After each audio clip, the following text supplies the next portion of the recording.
Baba Booey. Hello, gamers. I have something to show you. Warning. Nostalgia may be a little intense.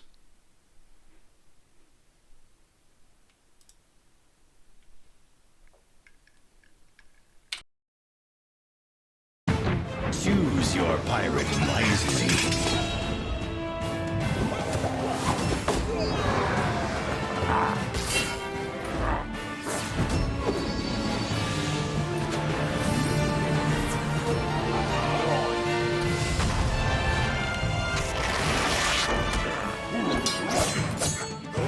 Your choice determines your fate. You can play free at Pirate101.com with a parent's permission. Rated everyone 10 and up.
I'm going to be playing Pirate 101 today.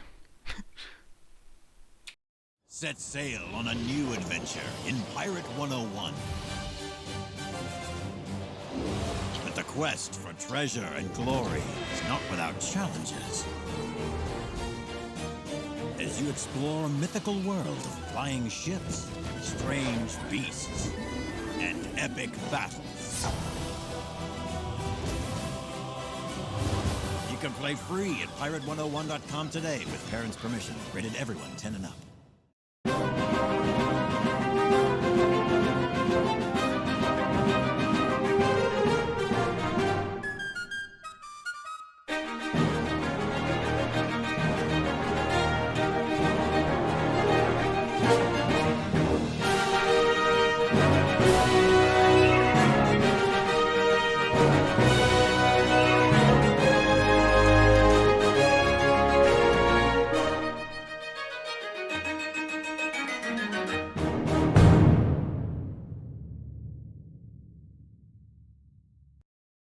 Battle stations, me hearties! The pirate we seek is a prisoner on that ship.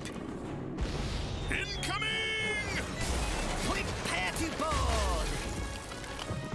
Freeing these pirates will change everything. Yar! Let's get 'em! The fate of the skies is in your hands. Build your crew and battle in the Skyway. On your way to fame and fortune in Pirate 101. Play for free at Pirate101.com. Rated everyone 10 and up.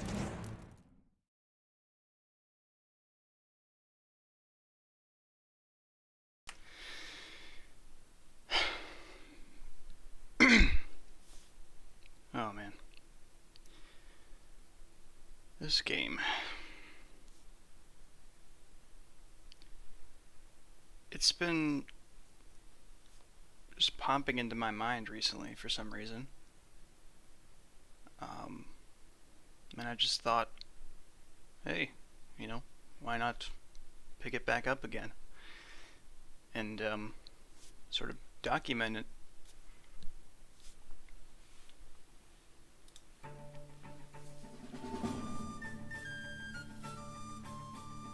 before I launch it, I think I'll talk a little bit about my history with the game. So, as far as I know, I started playing the game in 2013. Because that's when my oldest account that I have was created. Now, I might have played it before that, but I don't know.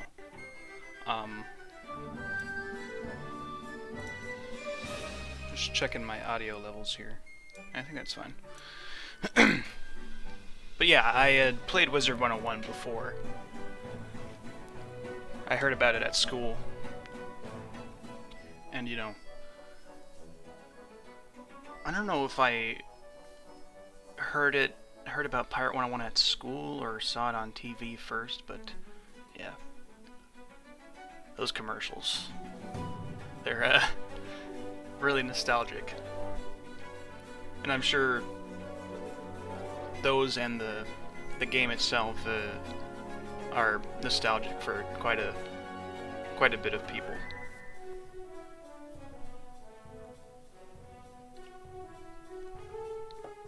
This game was definitely part of my childhood. It wasn't the first game I played necessarily, but it was one of the first games that I really remember getting engrossed in.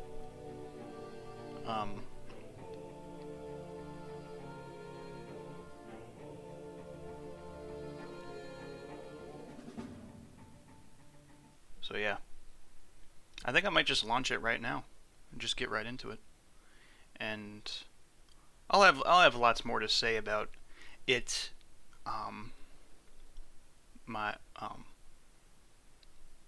My history with it and the game's actual history. I haven't kept up with the game since I started playing, but I've sort of played on and off. I'm not super well versed in the development history of it, but that's definitely something to talk about in regards to this game, is its development and how the developers, King's Isle Entertainment, have treated it and what they're doing with it moving forward. It's definitely the biggest sort of part of the conversation with this game. It's been around for over a decade now, which is very cool, but it hasn't gotten a real nice update in a long time, especially compared to its sister game, Wizard 101.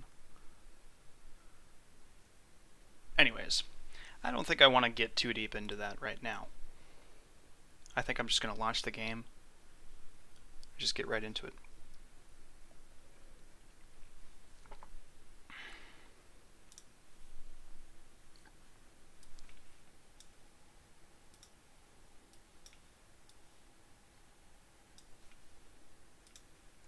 Settings. Let's see what I have here.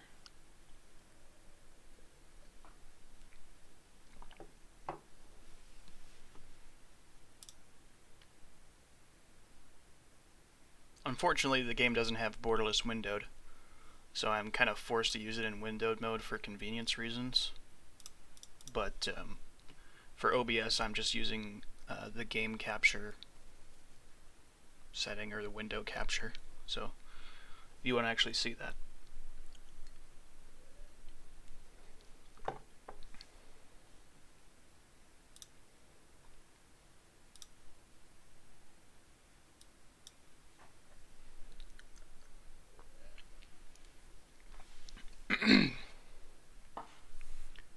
I think for the beginning, up until I finish the tutorial, I think I am going to have the music off. I'll probably be playing a little bit in the background on my own,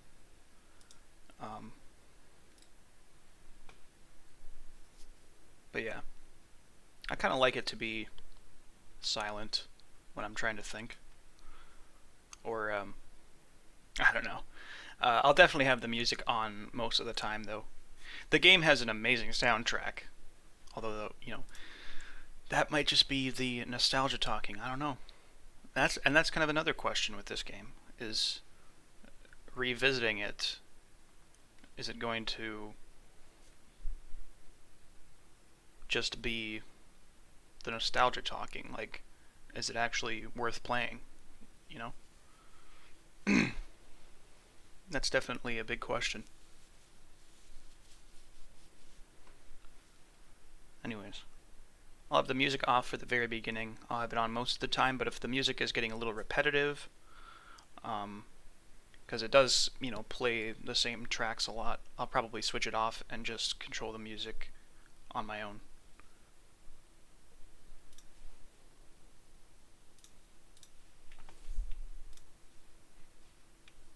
Alright. Let's play.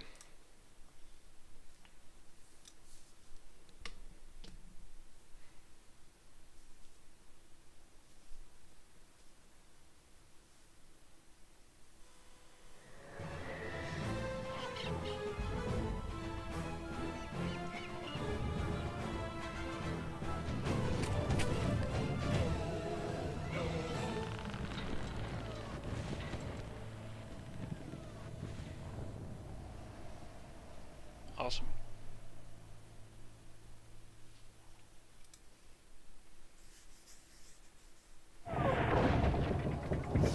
Get down! She's going to blow! It's one of these prisoners. Check the ones down there, monkey. I'm on it. Is this the prisoner we're looking for? What the? Hard to say. You there! You're standing on me blindside. Are you a boy or a girl? Oh man. The nostalgia. Holy crap. The way he moves, like the kind of looks like, kind of reminds me of like claymation. It has this like strange vibe to it. And the voice line too. Wow. Intense nostalgia. Holy crap. Anyways. I'll try not to take that as an insult there, guy, but I'm a boy.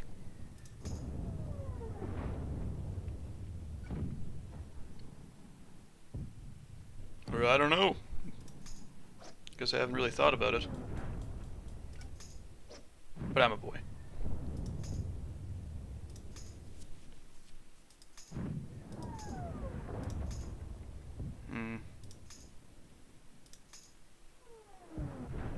So, at the time of Pirate 101's release, the character customization was actually better than Wizard 101. Of course, now Wizard 101 has been updated a lot, and they revamped the character customization and creation, and actually made it so you could change your character's appearance. But in Pirate 101, at the time, it was better, because you could change your eye color. Wow, crazy. But I think that one's okay. I like to be kind of meticulous and sort of thoughtful about my character creation decisions, because you can't actually change any of this stuff. Except for one thing. You can change the last thing you go over. I've gone through the tutorial already, or beforehand, and thought of everything I'm going to pick, but I just want to I kind of want to show off everything too. I want to go over my thought process. But yeah, I'm a boy. What's your name, pirate? Ooh. What's it to you? Your name's Boochbeard? Sort of a weird name, but I guess it's, you know, pretty decent for a pirate. Because there have been some weird names for pirates. Let me just look that up. Pirate names.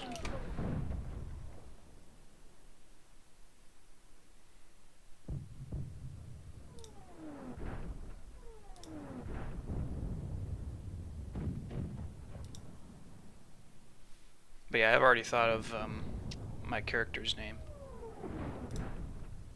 A lot of players just hit random a lot, and just don't even think about their name. I like to because, I mean, it's something that everybody sees. Kind of like to hit random until you get close to the beginning of the alphabet or end.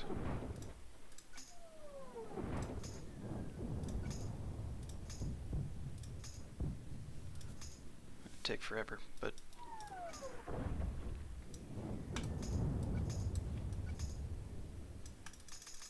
you can pick a adjective,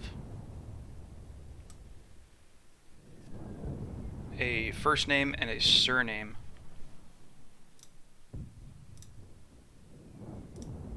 But yeah, pirate names like Jolly Roger, obviously.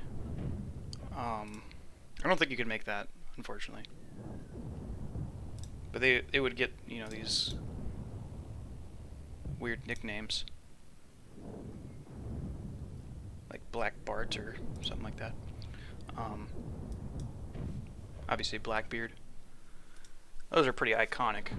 But yeah, anyways.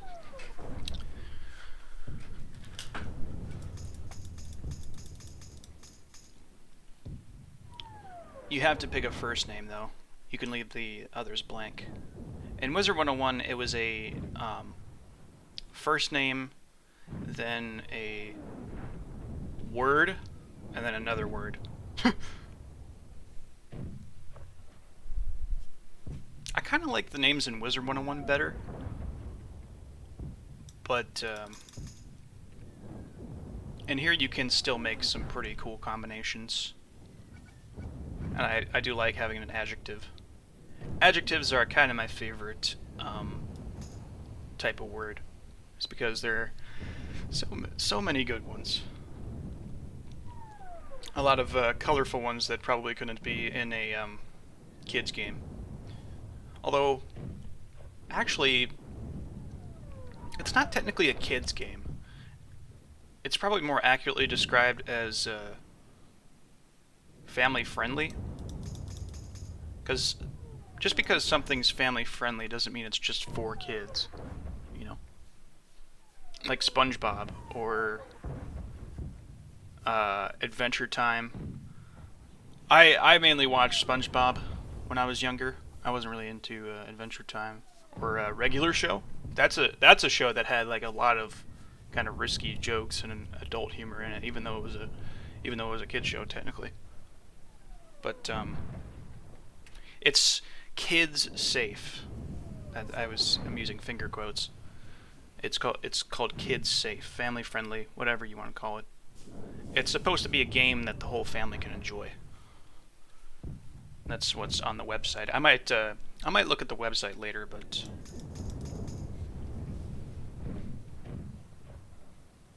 just because it's safe for kids doesn't necessarily mean kids are the target demographic or the major demographic.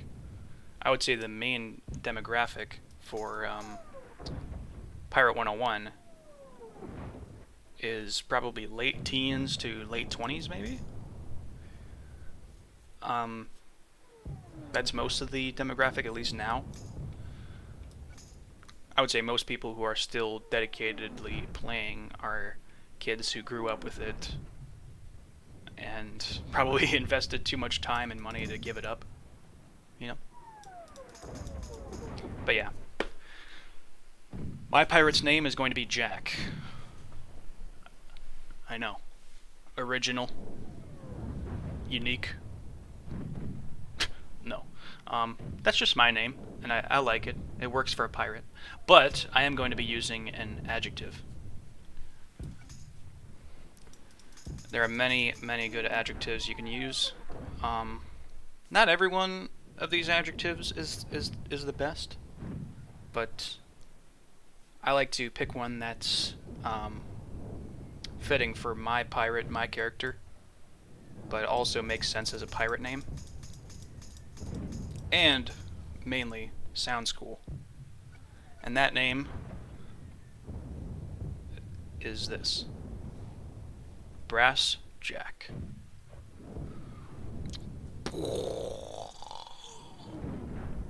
I know. It's amazing. It's my best work.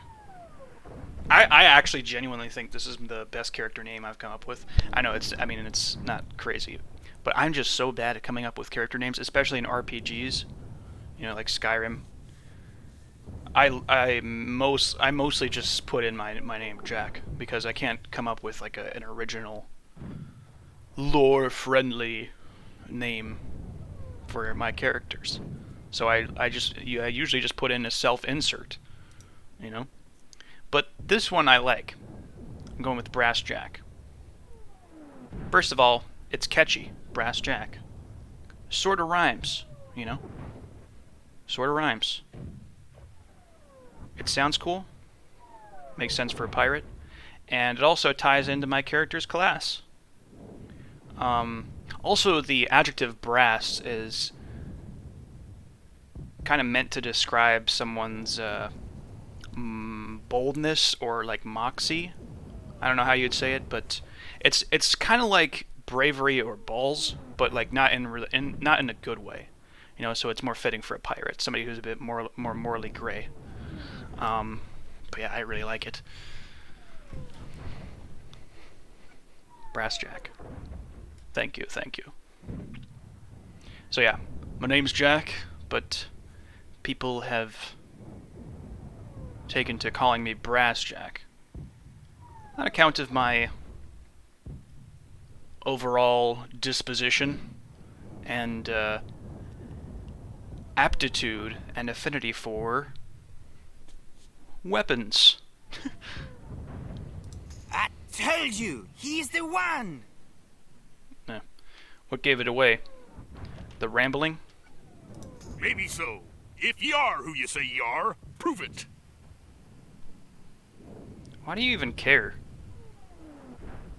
Who are you people? We know you're an orphan. How'd you lose your parents? Oh boy. Wait a minute. That's kind of rude to just ask somebody. But yeah, I am an orphan. How'd you know? I think I know which one I'm gonna pick, but I think I'll click on all of them just to hear the dialogue. My parents died in a squid attack. Your parents were eaten by a sky squid? Tragic.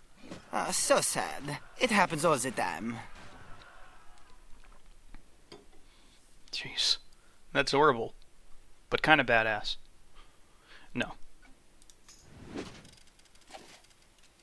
Mutiny. That's how my parents went. Mutiny, was it? A shame. That's pirates for ye. Can't be trusted. Not a one of them. Except for us. You can trust us, of course. Oh, yes, right. Of course you can trust us.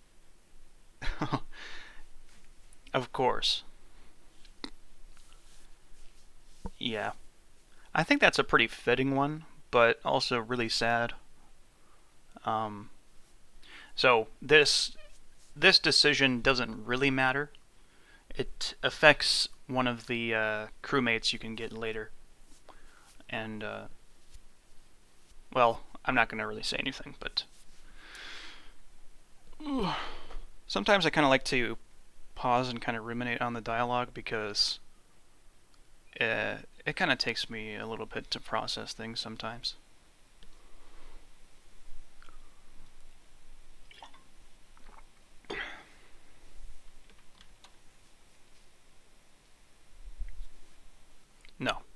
Not mutiny. Oh, shit! Back. So, who raised you then? Where'd you grow up?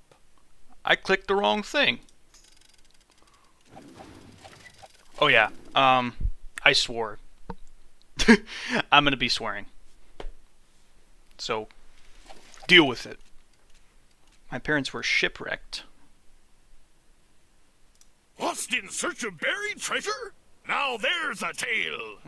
Look on the bright side. Perhaps they are not dead. They could be trapped in a dungeon somewhere. Oh, that's lovely. So this one I think would be the coolest one to pick, but also the crewmate that you get isn't necessarily the best for the class I'm picking. So I'm picking my my choice based off of not only like the story, but also the gameplay. But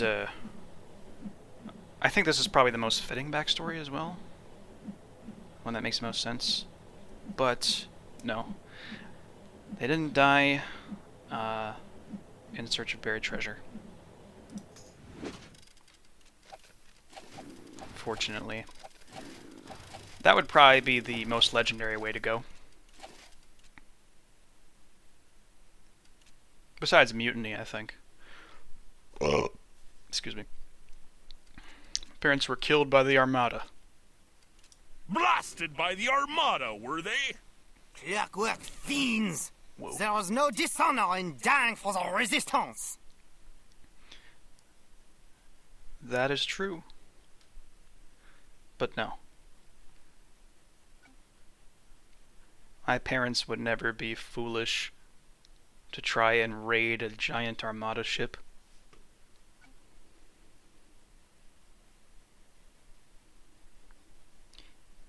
Yeah, dying in combat is the probably the best way to go.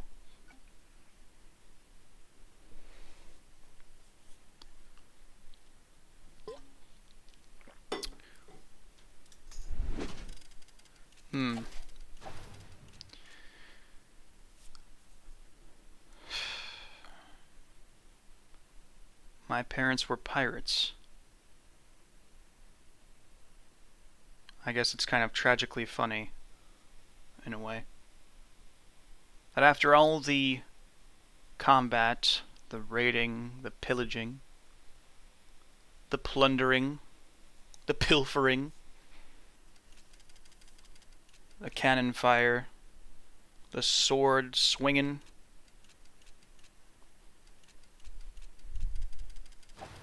it was nature that got to them in the end. A storm got them. Your ma and pa were lost in a storm, you say? I have seen it before. It is not a good way to go. Yeah, and thank you for reminding me, asshole.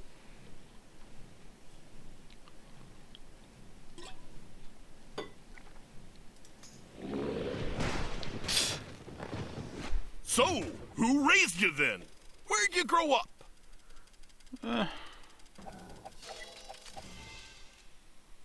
Oh man. This decision affects a little bit of a stat bonus that you get. It's not super important either. Just pick whichever one sounds the coolest, or whichever one you think would fit with your character. Let's see. I grew up in Grizzleheim. Ye were raised in far-off Grizzleheim? A bear clan took ye in, I take it. Only the strong survive in Grizzleheim. You must be tough indeed. No, I'm quite the baby. How do you think I ended up in this prison? Actually, well, I guess you have to be tough to survive in prison, but oh, whatever. So, Grizzleheim, that world was pretty fun in Wizard 101. I've played both this game and Wizard 101 quite a bit, but I've never actually, like, beat them. And I remember doing Grizzleheim. That's quite the nostalgic place as well, but it isn't actually in this game. So, no, I'm not from Grizzleheim.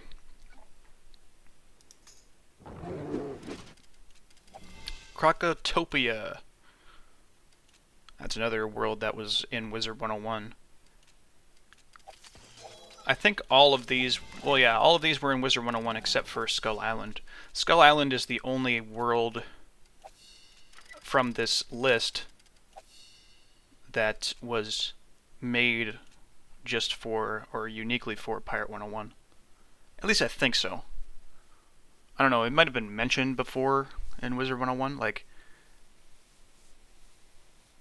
sometimes they hint at future worlds, or you know, come up with different worlds.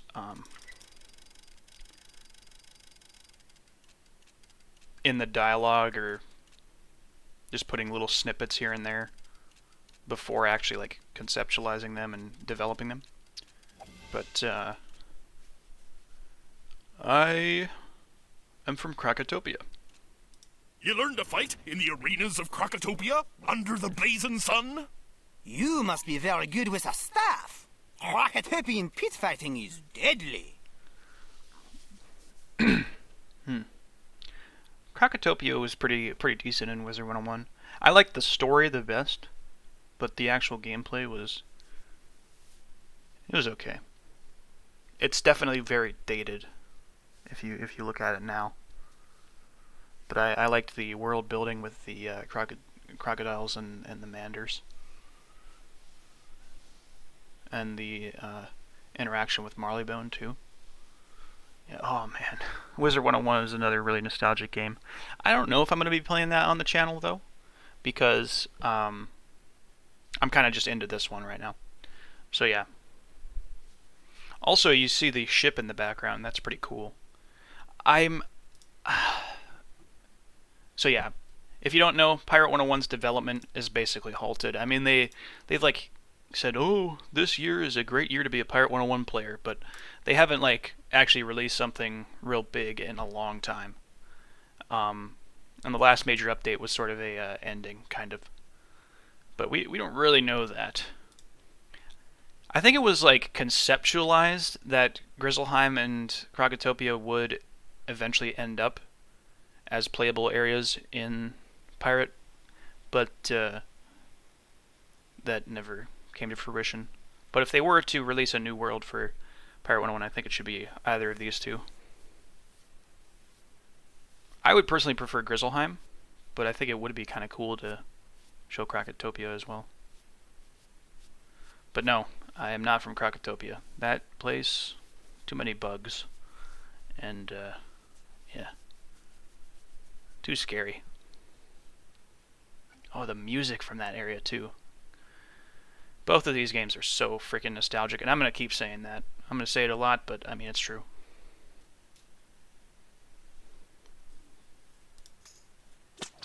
Oh, jeez. Yeah, the Manders were slaves. But I think there was a quest line in Wizard 101 to free them or something.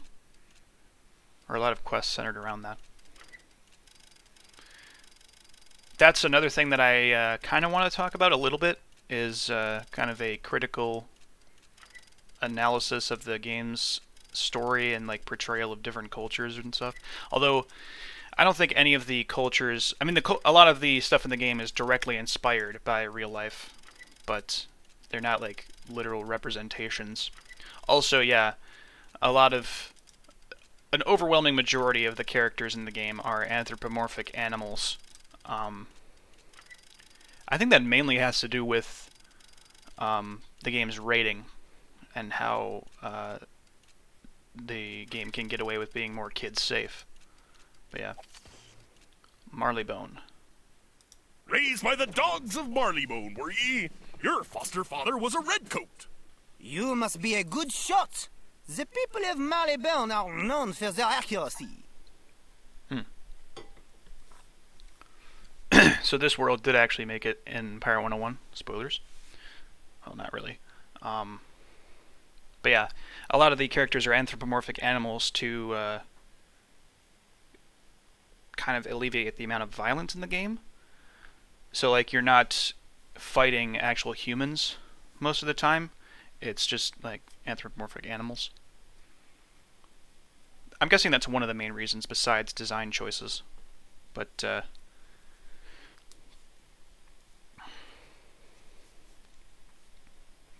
I mean, I'm pretty accurate. I love guns. I love shooting. But, you know, my targets get pretty lucky sometimes, you know. Move just at the right time. So I'm not exactly known for my accuracy.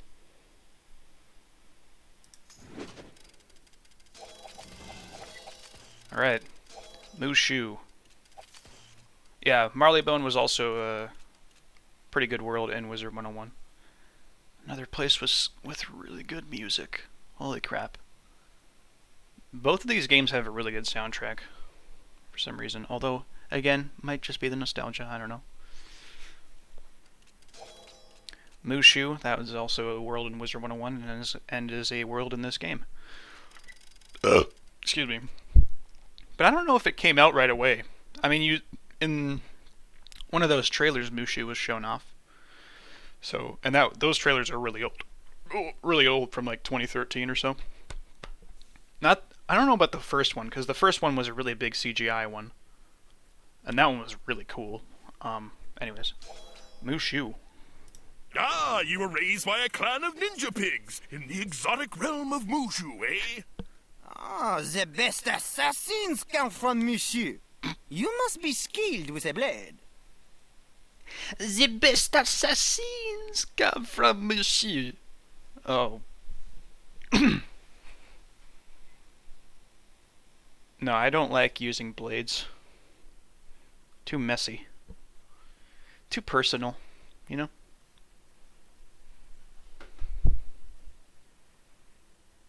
Ninja pigs. Yeah. They're funny. That's definitely private. Yeah, because the most recent wizard I played in Wizard 101 was Myth. And I actually got the Ninja Pigs spell on the first try. Or actually, no, it was literally during the story I got the spell. They might actually increase your chances of getting it or something when you're actually on the level. But yeah, that was crazy. I'm not joking. I have like a screenshot to prove it. Although I guess that could be Photoshop. Whatever. Yeah, great spell. Iconic. And they're pretty infamous in this game. I'll be excited for that, but that's far in the future. No, I am not from Mushu. That is not true.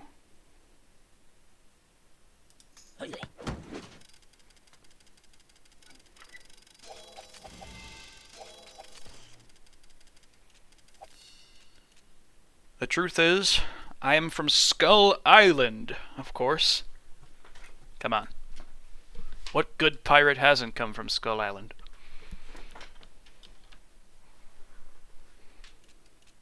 Raised in the dirty streets of Scrimshaw, were ye? Ye must be sneaky as a wharf rat. Ah, Scrimshaw, a wretched hive of scum and, how you say? Villainy. That's not it. Scum and, vermicelli. Yes, a wretched hive of scum and vermicelli. Say what you like about wolf rats. They make a fantastic pasta. Yeah. It's pretty good. Not my favorite, though. You know, us humans have differing tastes. Vermicelli would be probably pretty good for a monkey. Oh, I mean, no offense, I guess. But yeah, though Skull Island, I believe, is the only world, at least in this selection, that was unique for Pirate 101. Woohoo! So how'd ye end up locked in this brig? What crime did the Armada arrest ye for? Oh, man. What didn't they arrest me for? I have no idea what happened to that guy. Rat. I don't... Oh, I guess it does get picked up on OBS. I'm looking at the display here, if you can see these.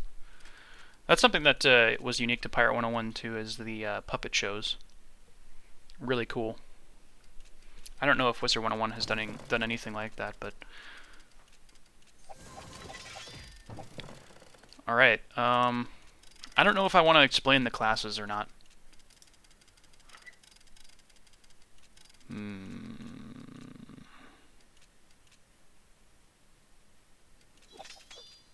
Start with this one. Was arrested for brawling. Arrested for brawling with Armada troops? Good for you! You must be a buccaneer. Buccaneers are exceedingly tough and strong. Buccaneers. If you want to learn more about the classes, you can always check out the website, I guess, but or look on YouTube. Buccaneers are very tanky fighter class. They're sort of built around taking damage and dishing it out as well. Pretty fun. If you want to be like a real star fighter that's really in on the action, you could pick this class. Buccaneers, though, term Buccaneer was, I think it just means Pirate of the Caribbean. Right? Or, well, not the movie, but like literal pirates from the Caribbean. But no. I'm not a Buccaneer. I wasn't arrested for brawling. That would be... It's not really my style. Wouldn't be stupid enough to take on 10 troops.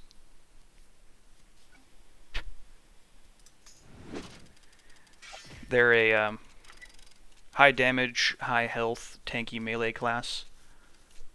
Focuses a lot on chaining attacks as well. And charging around the battlefield. Really being the center of attention. This one.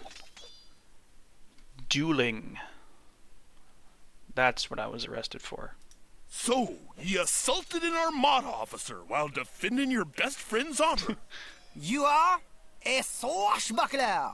Swashbucklers are known for their speed and cunning. No, I'm not known for that. Anyways, swashbucklers, they're a very interesting class. They are a melee class, so they're up close and personal with the enemy, but they're a little bit more cautious. They have to be, because they don't have a lot of health or armor.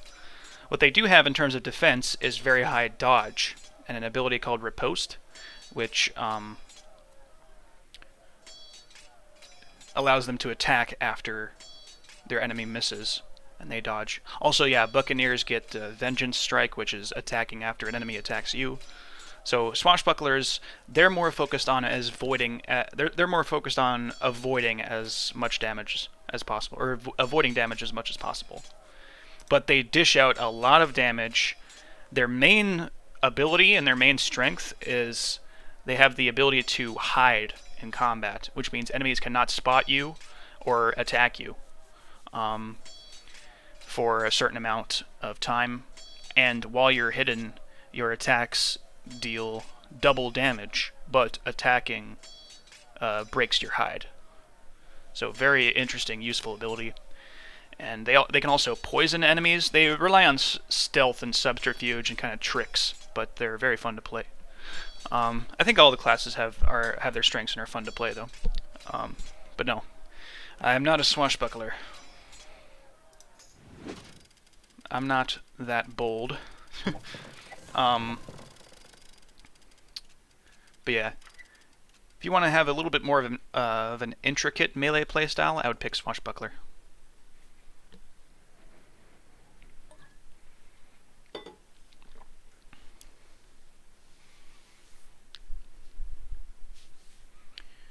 Okay. I was arrested for treason. I think, yeah. I got, yeah. I was arrested in a naval battle. They caught me. They caught me pirating. Taken prisoner in a naval battle, eh? You must be a privateer. privateers excel at inspiring their crews. That is true. So, okay, where did the word swashbuckler come from? I don't know. I think it sounds pretty self-explanatory, I guess. I think it just means like a sword fighter or a duelist. I think that's what it means, kind of. A privateer is just a private captain employed by the military. So just like a mercenary, except they're a captain of a ship. I don't know if they still exist, but they were big in the golden age of piracy, and I don't know. They might have been in the age of exploration too. I don't know. Well, I don't know if piracy was really big back then. But yeah, plenty of private contractors employed by the military all the time. So privateers. This class I haven't actually played, at least very far, but they're more of a support class. They use melee, but the main thing that your pirate is doing is either healing or buffing your allies, and your crew and other players.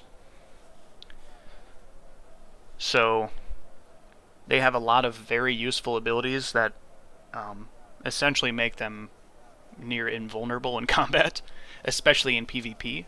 These Privateer is probably the best class to pick if you want to excel in PvP. Although I think all of the classes have their strengths in PvP. I think different, if I want to be controversial, different ones acquire different levels of skill. But yeah, Privateer has a lot of defensive abilities. They're probably the most tanky class in terms of health. But in terms of their pirate actually doing damage on the battlefield, that's not really what they're going to be doing. They're relying most on their allies and their own abilities to buff their allies. So if you want to have a support playstyle and you want to see your crewmates excel and you're really interested in the companion aspect of the game, I would probably pick Privateer. They also, yeah, they get the biggest crew out of any of the pirates by far, or any of the classes. No, I'm not a Privateer. Well, technically, no. I was not arrested in a naval battle.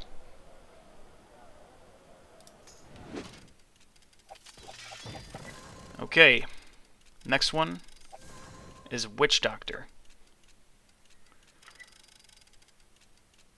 So, Witch Doctor is the class that was played by Blaze Lifehammer in his walkthrough of the game.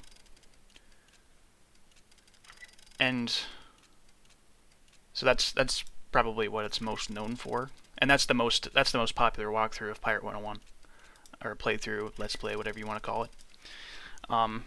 I would say there's probably been a walkthrough of Pirate 101 of every class, obviously, out there. But Witch Doctor has probably had the most exposure. Anyways, I was arrested for hoodoo. Practicing hoodoo? The Armada's outlawed all magic, don't you know? Oh, I did not realize you are a witch doctor. Can you hurl curses and speak with spirits? Oh, no. Way too dangerous. Plus, I wouldn't want to fizzle. Okay. Witch Doctors, they're very interesting. They are a ranged class, so they're kind of sticking in the back. Hitting enemies from afar with their spells, and they have a really wide, diverse range of spells and powers to use. They also can summon minions. I think most of them are undead, if I remember, which is pretty cool. I think the strongest the best thing about the Witch Doctor is the aesthetic.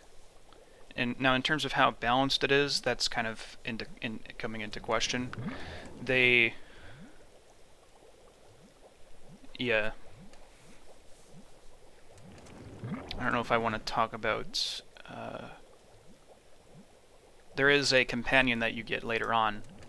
Well, not like way later on, but there's a companion that you get that can buff your magic, and that's going to be like the main companion for this, because it's like a no-brainer. And if you pick that, then your spells are going to be crazy powerful, and they also have attacks that can hit from long range, but they also have attacks that can hit an area of effect. So they do have decently high damage if you can play it right.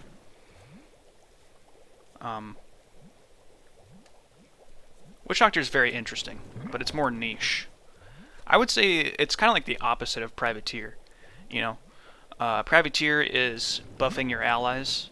Witch Doctor is kind of debuffing your enemies. They have a lot of debuffs as well. They're interesting to play. So if you want a kind of magic, if you want to play as like a mage or wizard type character, you know, wizard, wink wink. If you're coming from Wizard 101 and you're interested in the magic aesthetic, I'd probably pick this one. That's probably the Witch Doctor's biggest strength, in my opinion, is their aesthetic.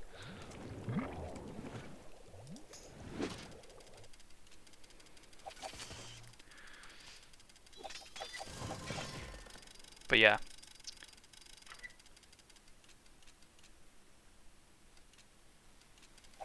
Musketeer. Now, I wanted to touch on this. I probably should have talked about it earlier, but I want this playthrough to be actually interesting and separate from previous walkthroughs, because I mean, I can look up Pirate101 Musketeer playthrough and get like 5 different results, and they're kind of all the same. At least it seems like that to me. I want to actually be unique and worth watching. So my playstyle is probably going to differ from a lot of different players. I like to play in a very tactical way, but also kind of in like a stylish way, where it just looks cool. I mainly prioritize that, but I really like thinking about strategy.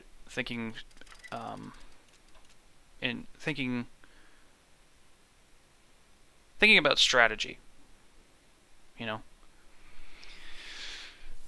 sort of planning out what I'm going to do in a battle. And in Pirate 101, you can do a lot of that. Now, there is a lot, and this is another big thing to talk about. There is a pretty big influence of RNG, random number generator. You know, calculating whether or not you're going to hit or miss, or whether or not certain abilities trigger. That is a decent part of the game. But that's more of an issue in PvP. Now, well, PvP, if you don't know, stands for player versus player. In PvE, player versus environment, there are some situations where RNG is going to hurt you. That's more so like drop rates and you know, whether or not bosses are going to give you you know, what they can drop. But in terms of the actual combat, sometimes you'll get unlucky and enemies will just easily kill you, or you'll miss all the time. Sometimes you'll get really lucky and the opposite will happen. You know, I think that this game does rely very drastically on RNG. And I feel like if they were to get rid of that, it would kind of fundamentally change the game as well. So it's kind of something that should be addressed and talked about. But you can still have your own strategy. Don't be doomer about it. You can definitely still strategize, and it's really fun to do that on a Musketeer. So Musketeer is sort of my comfort zone class. It wasn't the first class I maxed out, but it was like one of the first classes I played, or it was definitely the first class I remember playing. I got to like level 20 or 30, something like that. and it's a ranged class, sort of the furthest range class. You're staying in the back, waiting for your enemies to approach you while you shoot them. A lot of their gameplay is controlling the battlefield, which I really like.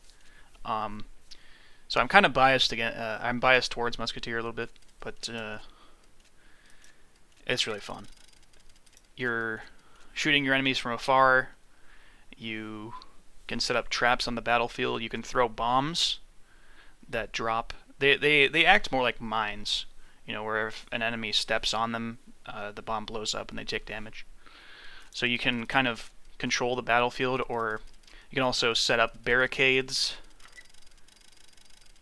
I feel like, to me, it's the one that really makes you feel like a master of the field. But I would say that all classes have their strengths. And whatever playstyle you're interested in, that's the one you should pick. And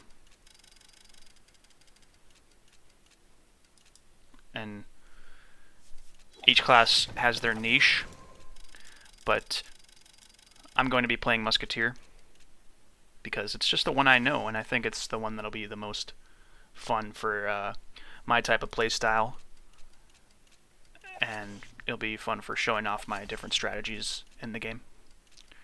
I'm not like a galaxy-brained, like, real sweaty player, you know? And I've never really focused hard on PvP. I mean, I've like looked it up and I know a lot about it, but I haven't really had the time or resources to do it.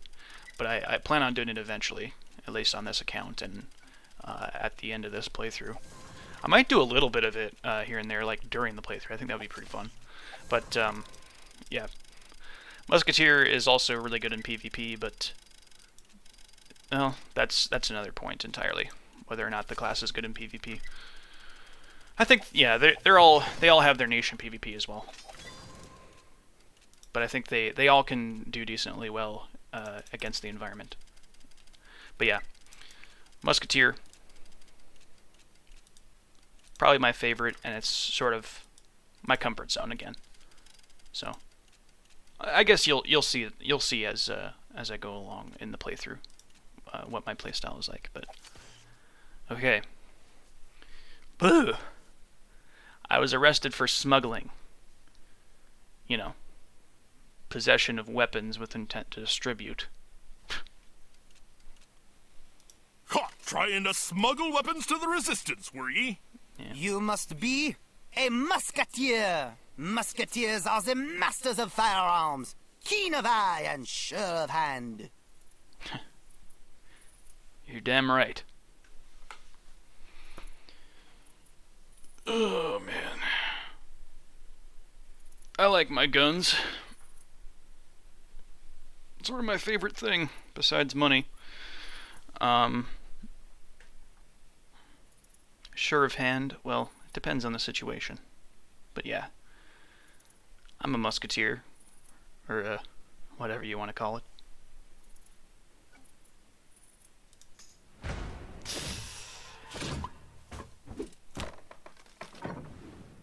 What distinguishing marks have you got? You know, hair color and style, expression and whatnot. Okay, here we go. Making my actual character's appearance. So, also this is maybe another thing that a lot of people don't pay attention to. In Pirate 101, this is not something that you can change later on. So if you want to, make a perfect character or a good-looking character, or actually care about that, I would, really focus on it and spend some time making it look cool. But yeah, let's see.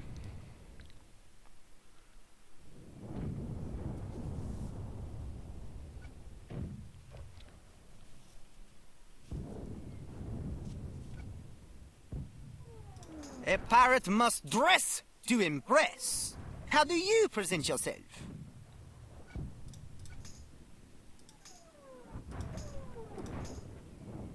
Oof. What distinguishing marks have you got? You know, hair color and style, expression and whatnot.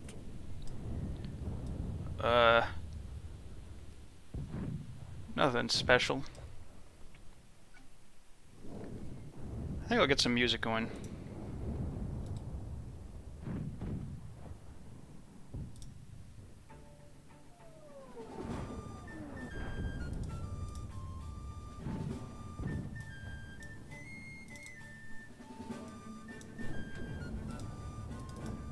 Alright. Hold on.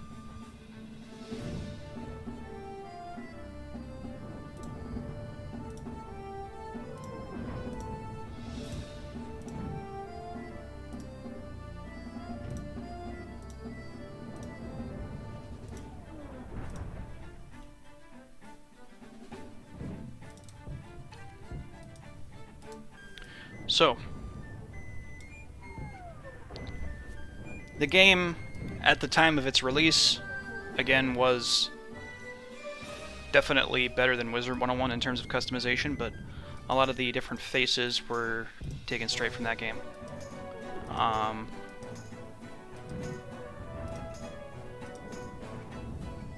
But this is revolutionary. You can change your eye color. Wow. Amazing. And you have a decent selection as well. Well, not really. So, I like to kind of make a character that sort of fits well with my own appearance.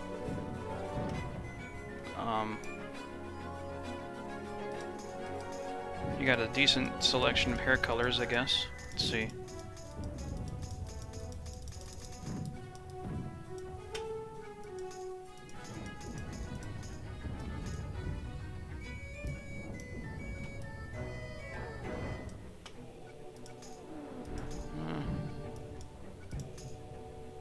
I like that one, yeah. But, I would say this is definitely a weak point, is that there's like... wait, hold on. 1, 2, 3, 4, 5, 6, 7... Okay, there's literally 6 different skin colors. Which is crazy, they should have at least double. But yeah. I don't really know which one is the most accurate, to be fair. Just depends on the day, I guess. But I think I would go with that.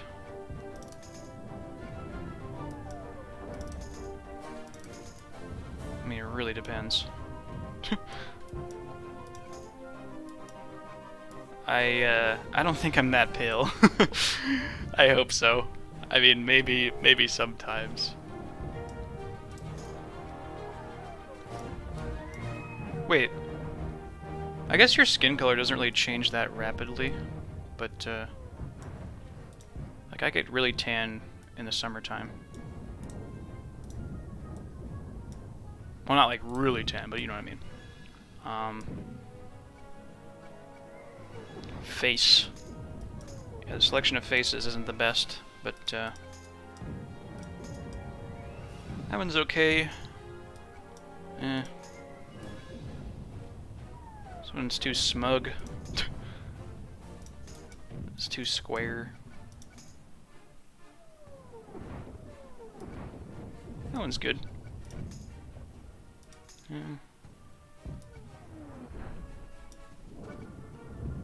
It's too sad looking. Okay. That one's pretty goofy.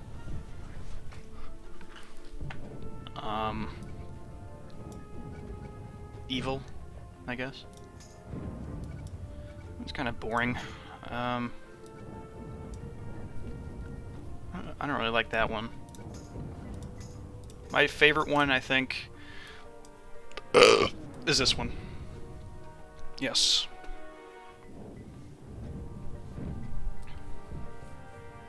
It's because it's nice and simple. He's got a little grin. Maybe a little bit of a Cheshire grin. But, this one's my favorite. Also, he has big eyes. That's nice. But yeah. You don't have a very good selection of hairs. Oh yeah, that one's good. I don't really like to go with ones that are really long because those can kind of clip a lot with certain outfits. one's okay.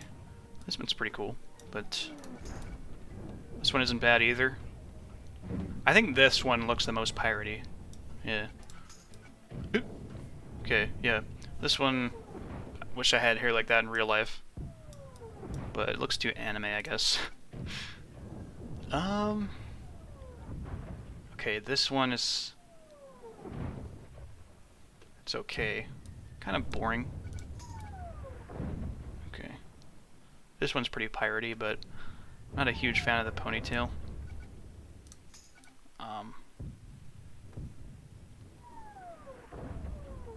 Yeah, too long. This one's okay. Again, I want to have the least issues with clipping.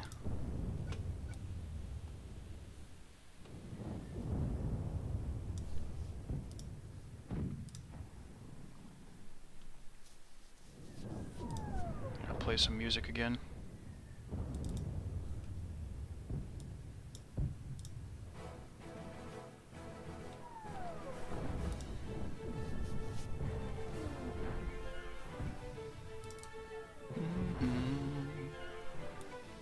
This hair is alright.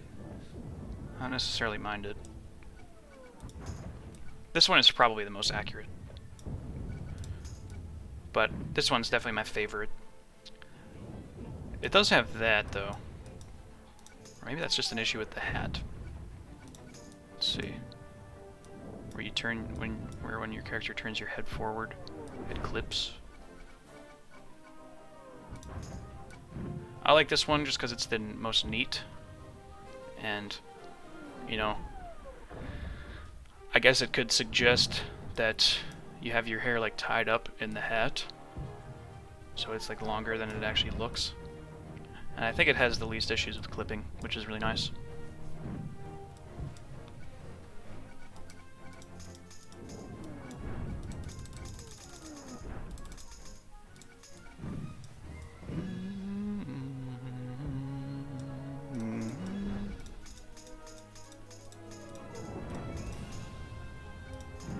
Yeah, I think this one's my favorite.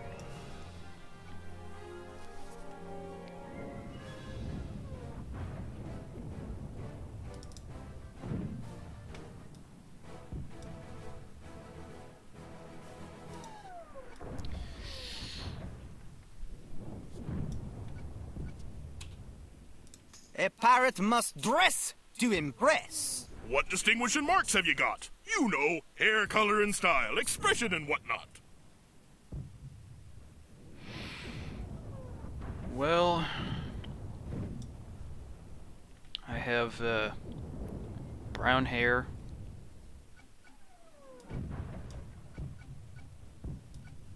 well kempt, I guess. Vacant expression, and green eyes. I'm just lovely. I have a very high opinion of myself. Yes.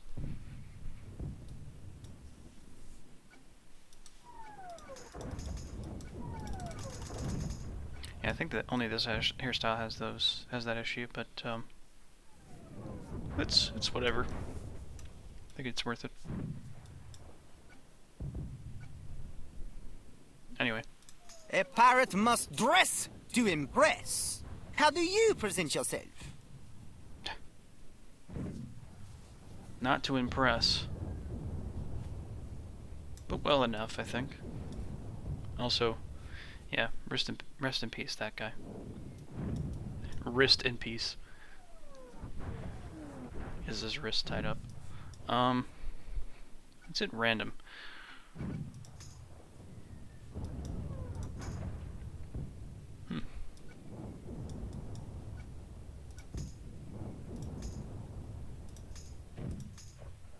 Here we go.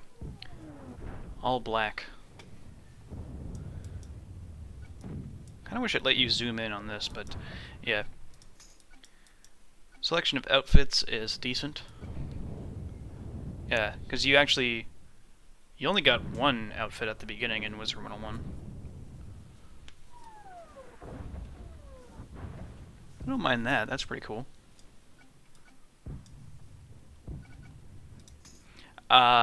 I would definitely try and make a outfit that makes sense with your character, and try to not go for real bright colors.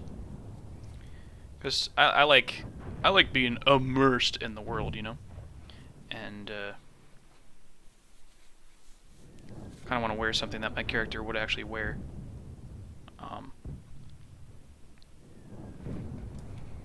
That one's okay. Looks a little bit goofy, I guess, but no.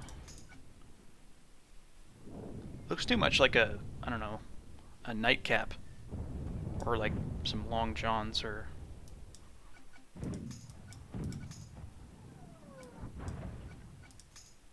something.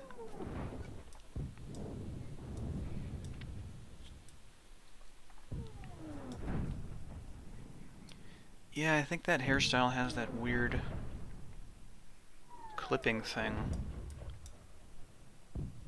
when your head moves like that. Unfortunately, but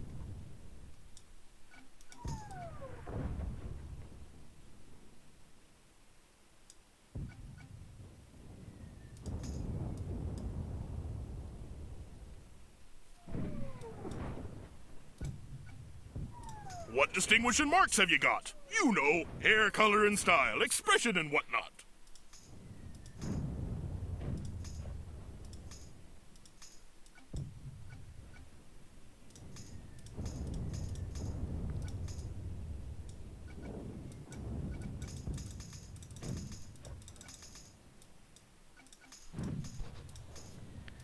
this one's definitely my favorite, but I think that clipping issue there kind of ruins it a little bit for me.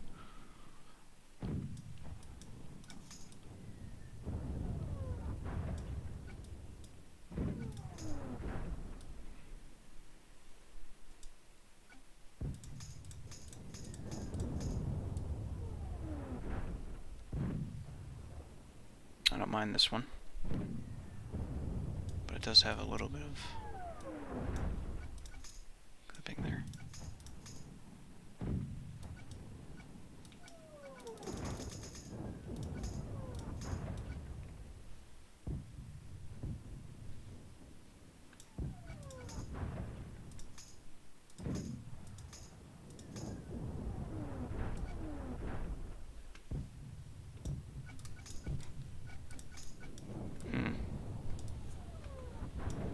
This one's pretty accurate too.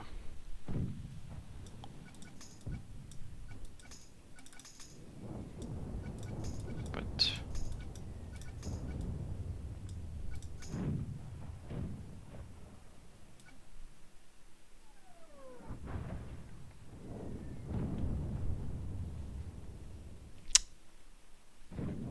yeah, I might go with this one instead.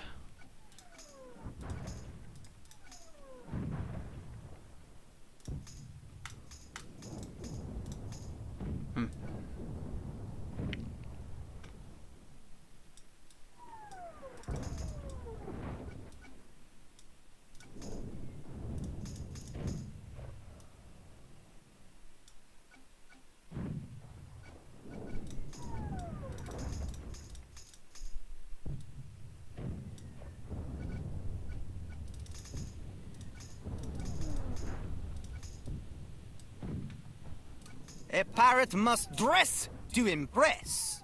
How do you present yourself? Yeah. Okay.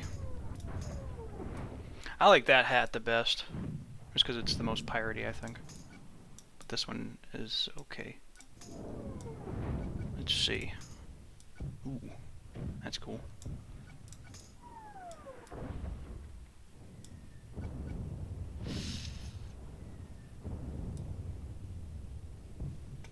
I don't mind that jacket.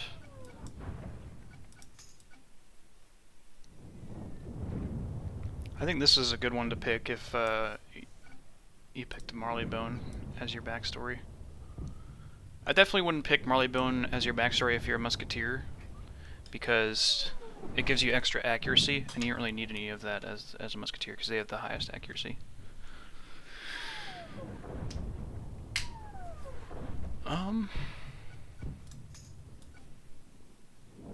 a decent coat.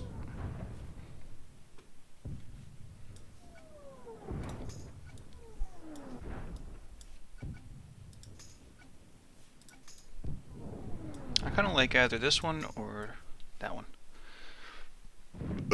Oof. I think I'll pick this one though.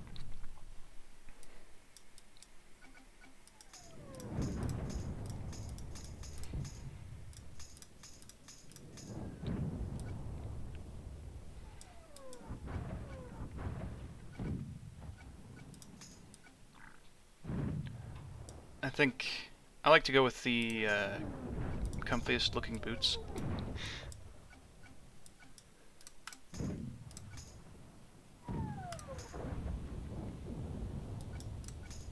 It's okay, it's okay. How the hell would you even get into those?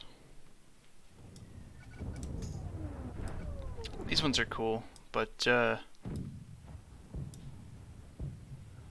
really like the buckle on them.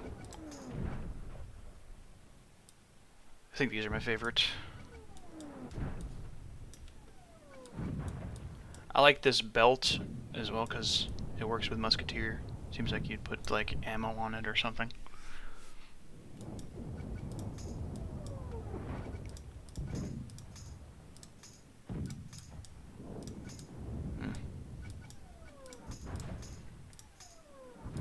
Oh yeah.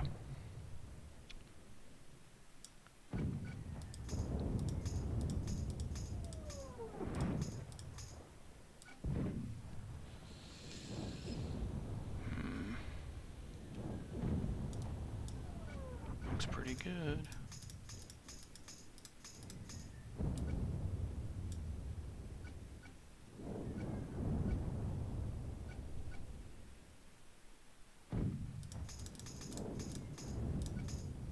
Kind of like the black boots.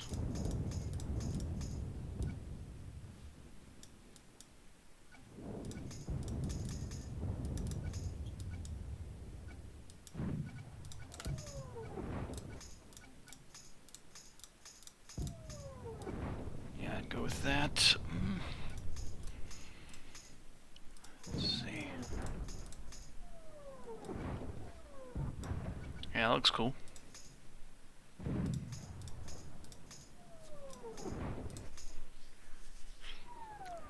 Also, since I just got out of prison, I think it would make sense for these to be like prison leggings or whatever. Looks alright.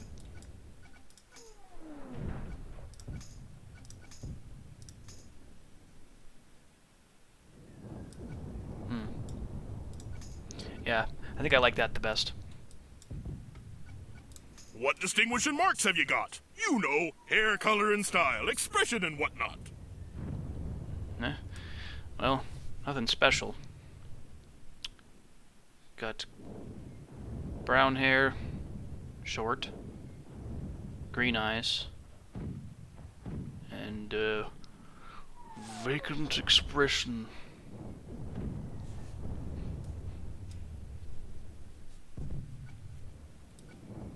I'm just gonna have to go with this hair because,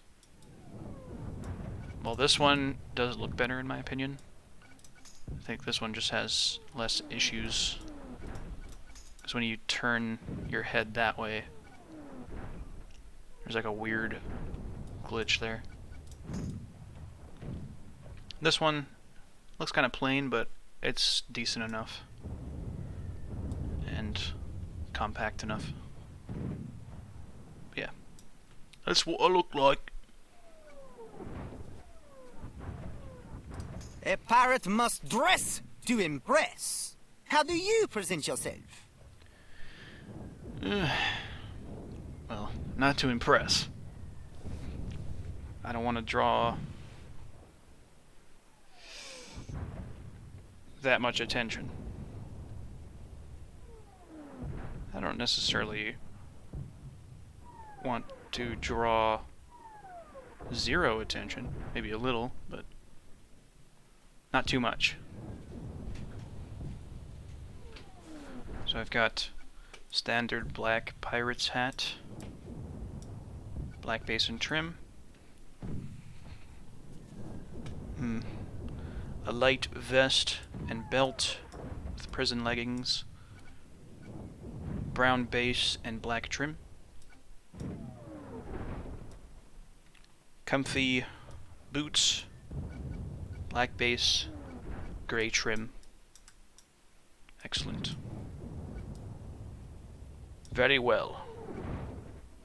You're gonna need a flag. Every self-respecting pirate needs a flag. Huh. Yeah. Of course. Almost forgot. Select an icon for your flag. Use the color buttons to choose its base and trim colors. This is a pretty interesting customization feature. And it's actually the only one of anything that I've done, or that you've seen, that can be changed later. As of now. I don't know, they might add something in the future, but there are lots of different icons to choose from.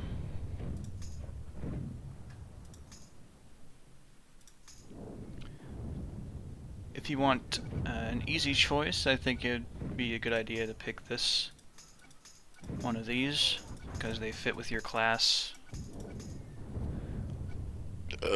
And they also have a kind of skull theme. But, obviously, skull and crossbones would be the one that would make the most sense, I guess. You know, because pirate. But there are a lot of cool pirate flags that that we've seen. This one's pretty cool too.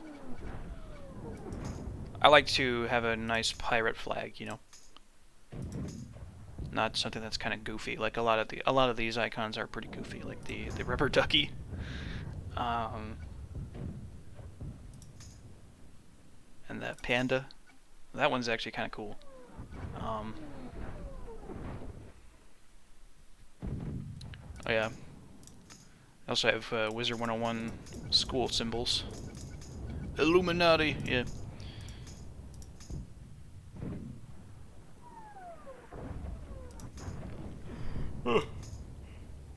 Here's the, excuse me,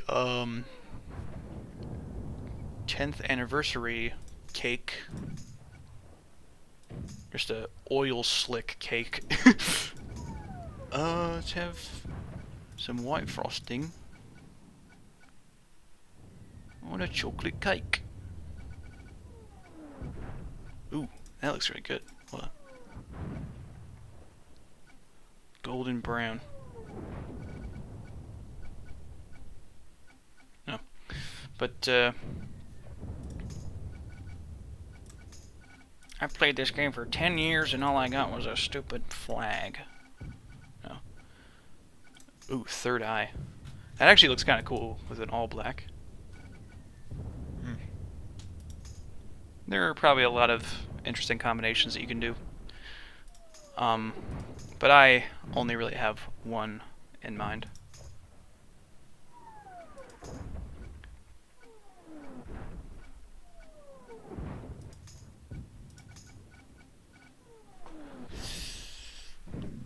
So, the most important thing to do when picking your flag, I think, is to make one that looks cool first, but also one that fits your character. And for that, I'm going to go with the brass knuckle. My name's Brass Jack. Brass Knuckles. Easy. It doesn't exactly fit with Musketeer, but it fits with my character's name. And, it kind of, I don't know, exudes power, I guess. It'd be kind of cool if you could dye that effect that's coming out of it. Probably dye it red, because, you know, just to be gnarly. That four-leaf clover one looks pretty decent, but I'm going with the brass knuckles. It's because, I don't know, just looks cool, and that's pretty much it. Fits with my character. Easy. Also, the colors matter as well. The colors of your flag affect the dye color of the items that drop. You can always change the color of items later, but I like having it be in these colors. Anyways, I'm going with the brass knuckles icon, or knuckle, I guess, because there's only one. Brass knuckle with spark coming out of it, effect, whatever you want to call it. Tan base, black trim. Looks good. Now choose how the field behind the icon is arranged. Use the color buttons to choose the base and trim of your flag's field. Ah, heck yeah. Vexillology, let's go.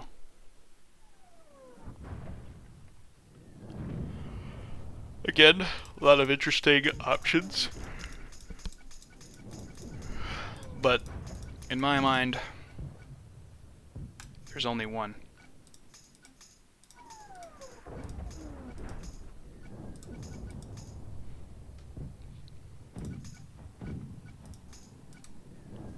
There you go. That's all you really need to know. For me, a pirate needs to fly under the black flag. Fly under the black flag? Whatever. Well, sail, or the blank... Wait, hold on. So in Pirate 101, you actually... The ships actually do fly. So you fly under the black flag. But sail under the black flag. Whatever. Yeah, a pirate... You have to fly the black flag because... Come on. It's just iconic. Right? It's a rejection of nations or whatever, or making your own nation. It's very cool. At least like iconography wise. I don't know, the real life pirates were pretty bad, I think, but we're playing as, magical pirates. They're like mythical, and we're not, so morally bad. But yeah, I do not need a field behind my flag's icon. Just a black flag. Because any good pirate has to fly the black flag. Standard blank, one color background or field with black base, and brown trim, I guess, or black.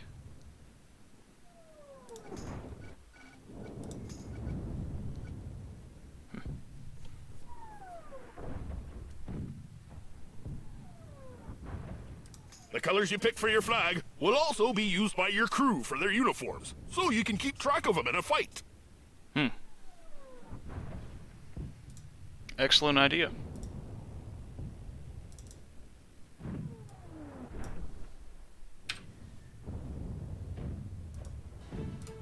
Woo!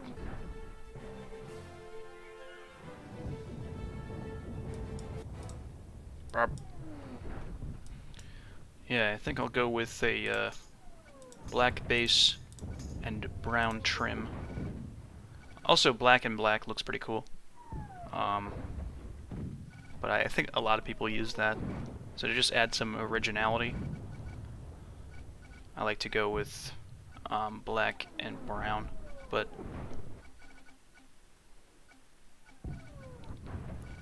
or gray. That's not that bad. But I think black and brown is cool.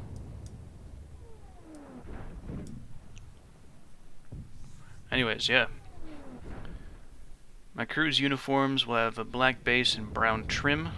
That way they can be identifiable on the field, but also stylish. Yeah. everything looks good. Is there, anything else? Now let's get you out of this confounded cell. There's pirating to be done. Yar.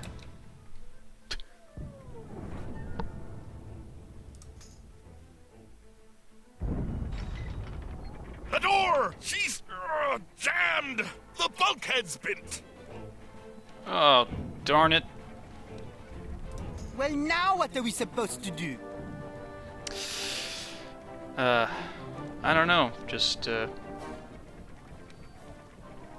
guess you'll just have to leave. And I'll just, you know, sit here and rot in prison. You probably should have thought of a way to, you know, get in the door before coming here. Anyways.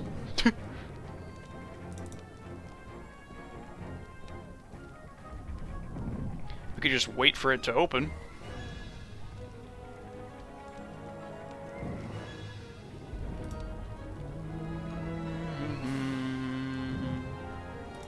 Just managing the music here.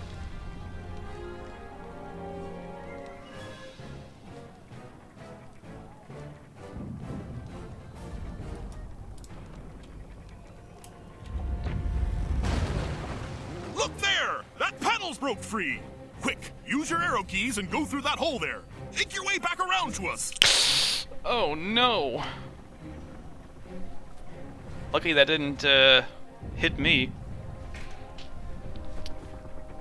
That's awfully convenient, though.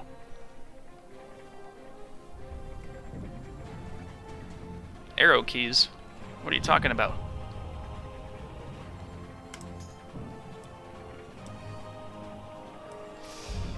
Okay. Yeah. Definitely don't use your arrow keys unless you're like a toddler. Use WASD. Or, if you're an advanced gamer, you can use your mouse to move around. Let me just get the thing sorted out here.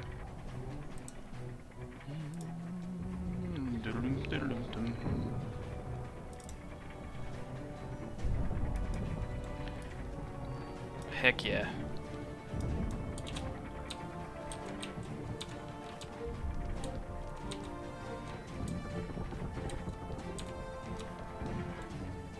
Can also kind of go into first person if you just zoom back and then just move around normally. But you move back, boom. You can also play as a ghost.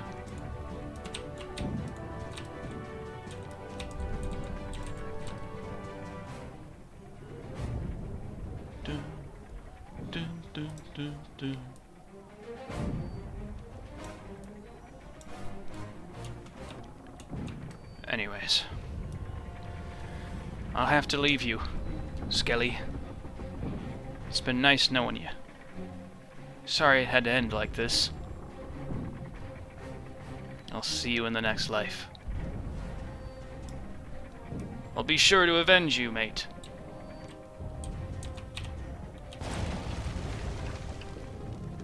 Oh. Again, lucky it didn't hit me. Follow that yellow arrow, pirate. It'll point you where you need to go. Yellow arrow. Thank the Lord. I don't know who to thank.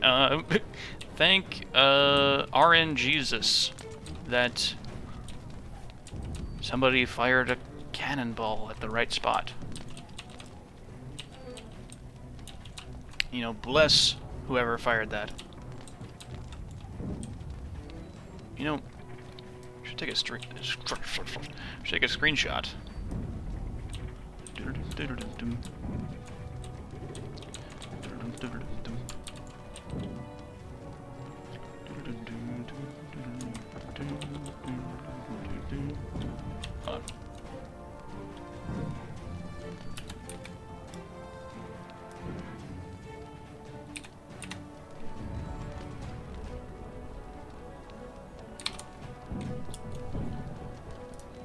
let's see.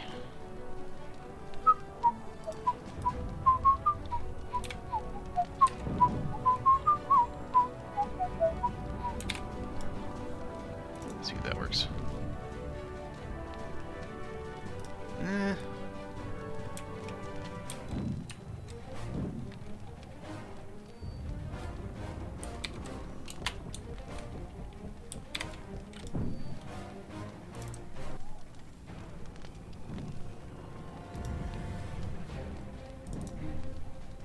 Doom, doom, doom. Delete.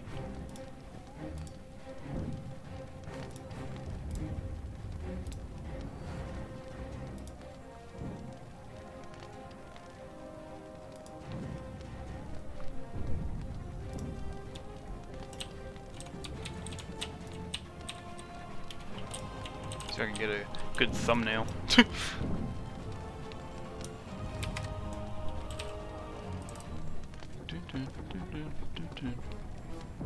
Here, I should put on my screen.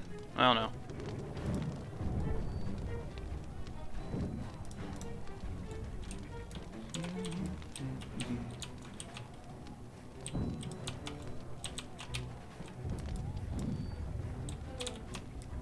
Earlier I said I wanted it to be interesting to watch. Oh boy.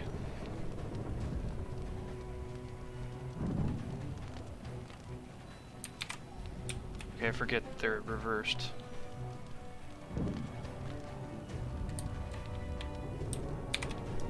Dum, dum, dum, dum. Oh, that's really good. Yeah, I'm using that for a thumbnail. That's about as good as I can get.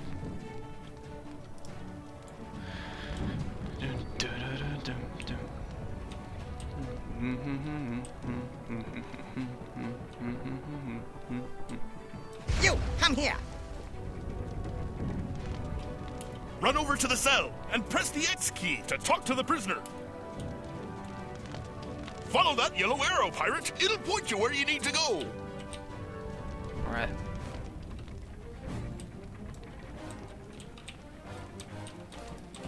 Follow that yellow arrow, pirate. It'll point you where you need to go. Ship runs on gears. Wild.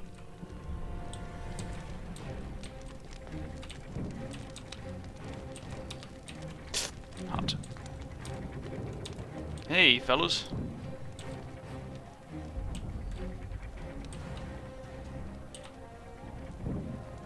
They're kind of mysterious. Don't really explain themselves.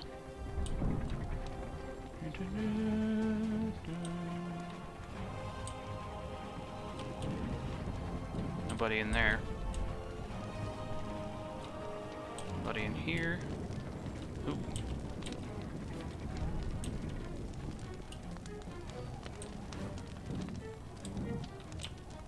That's probably how they got in. I don't know. But yeah. It's a pretty nice lighting effect. I don't know if I remember that being in Wizard 101. Yeah, there's actual like lighting, which is nice.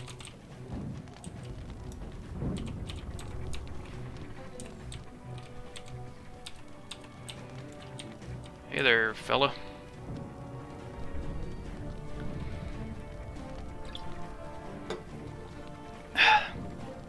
You have to get me out of here. The lever. Use it now.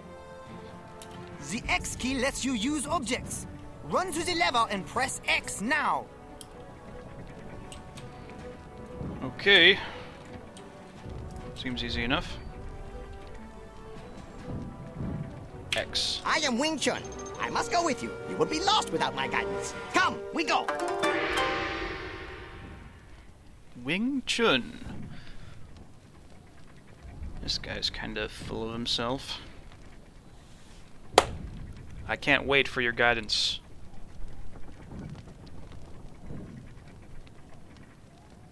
And your wisdom, please. Enlighten me. You've gained a companion. He will fight for you in battle. Yes! Alright, cool. Let's get him. Come on, pirate! Find us quick! You recruited Wing Chun, or Wing Chun. Riposte. Epic Strike. Cool stats. Yar. Welcome to me crew. Oh. Wing Chun's pretty cool. I used to hate him when I was younger, but yeah, now he's just funny. And he has really cool animations. Hey, Wing. Wanna see my old Selly? His name is Skelly. I've been talking to him for a while. He doesn't really say much. But if you wait long enough,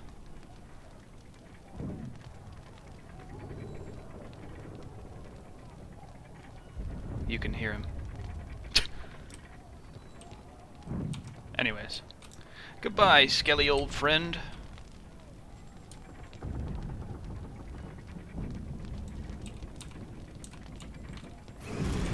Whoa. Yeesh. Follow that yellow arrow, pirate. It'll point you where you need to go. That's kind of lazy.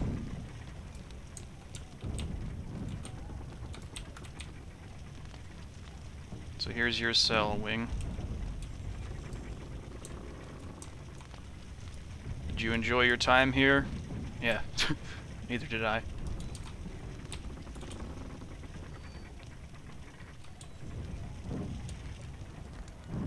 What took you so long? Let's get out of here before we get blown to bits. Run up the stairs at the end of the hall. Alright. Deck of the Erebus. Let's go. What's this? Boachbeard! Trying to steal my prize, you ruffian? Ruffian? Who's this asshole? Deacon. Quite the name. Spy Master of the Armada. I think we're in trouble.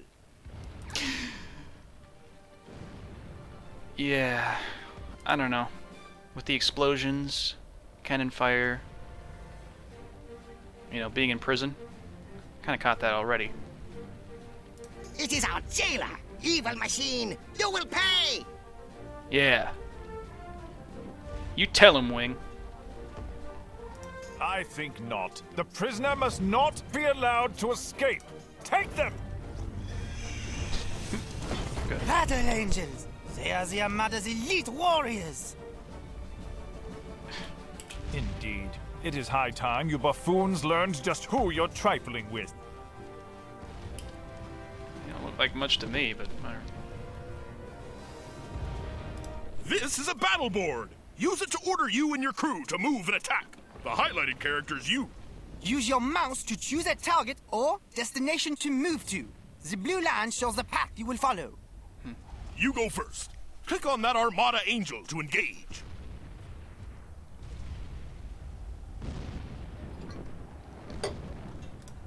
Easy there, pirate. You gotta think before you leap. We're in battle. Click on your portrait to issue new orders.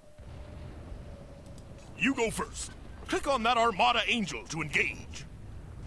Buccaneer level 2. Level 1.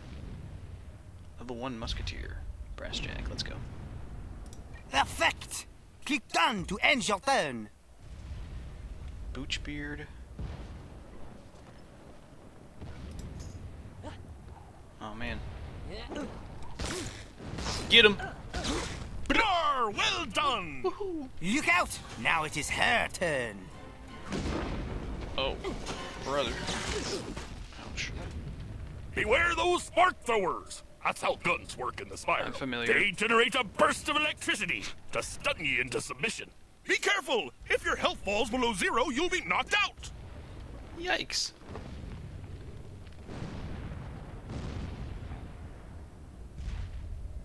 Your turn. Click the hurt angel to knock her out. So yeah, the guns shoot sparks instead of bullets because, you know, kid's game. It's kind of funny that he tells you about that, even though I'm a musketeer. I should already know. But, yeah. This tutorial's pretty flawed. The tutorial wasn't always like this, though. There's an older one. Click on your portrait to issue new orders. Your turn! Click the hurt angel to knock her out! Alright. I will help you. Your companion gets a turn. Click the closest angel to order Wing to attack. Okay. That's not far enough. Your companion needs to be close enough to attack. Click on your first mate's portrait to issue new orders. Your companion gets a turn. Click the closest angel to order Wing to attack. Alright. That's it. Now click done. I would recommend looking up... Excellent. One down. Woohoo! Get him. Oh, yeah. I would recommend, First Strike. He doesn't know. Hi! Your new friend's full of surprises. Oh, no. Ouch.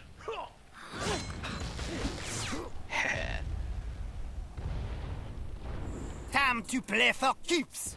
Click on your attack power. I would definitely recommend looking up the old tutorial on YouTube. Click on your portrait to issue new orders. Time to play for keeps. Click on your attack power.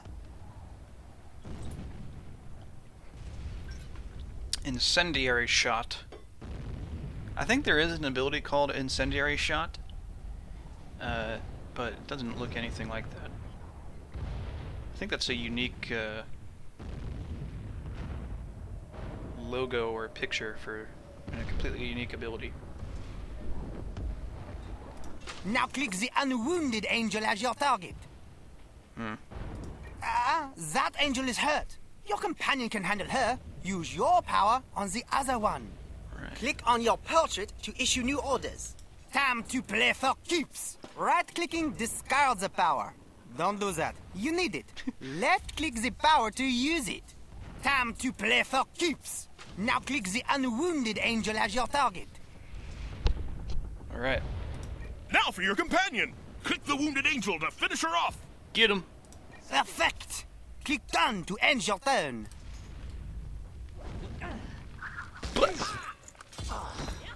Yeah. Oh, yeah.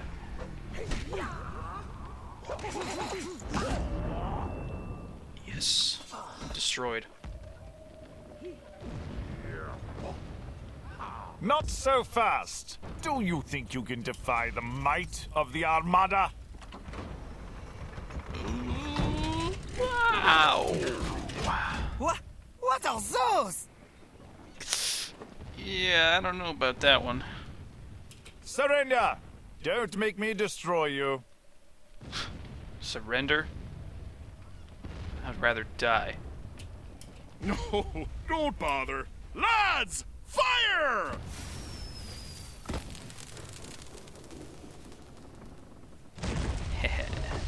Impressive.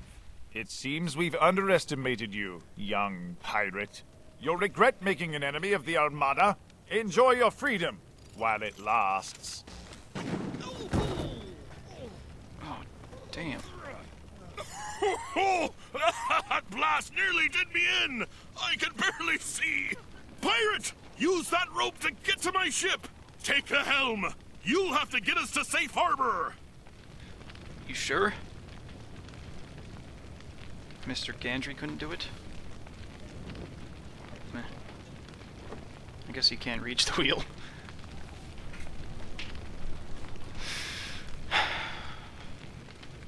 Where'd Deacon go? Asshole.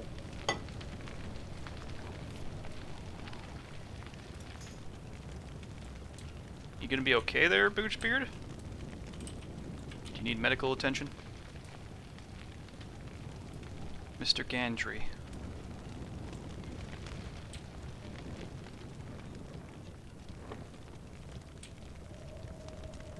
It's good to kind of look in the crevices for extra stuff.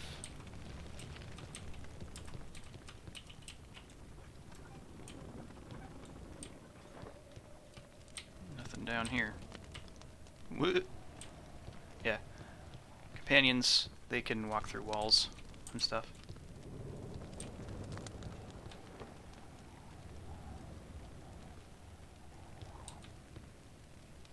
Oh, look at the sails. That's cool. Also, interestingly, we're like nowhere near where we actually leave for in Skull Island. Or in the Skyway. Let's see. Blood Shoals? Yeah, it's right there.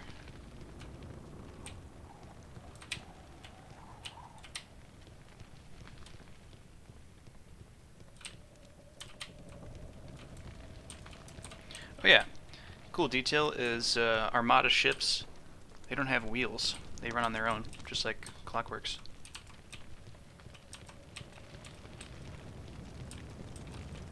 You'll be alright, Boochbeard. Yeah, Blood Shoals is right down there. And we actually start sailing like way over there. Anyways, you ready, Wing? Let's go. Sailing station. Now, time to learn to maneuver. Use the right and left arrow keys to steer. Alright.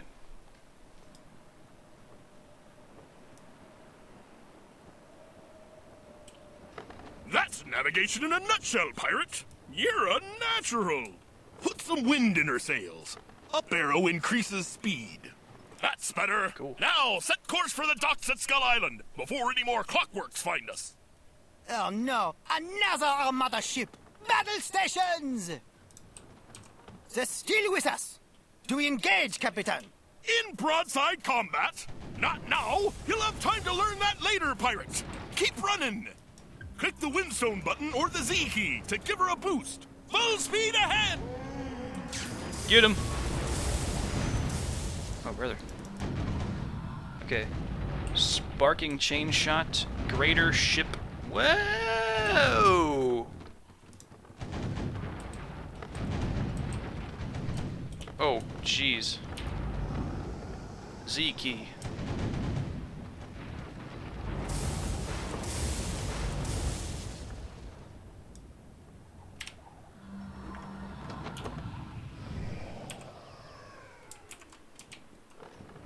Easy there. We're off course. Come about and make for the docks at Skull Island. Alright.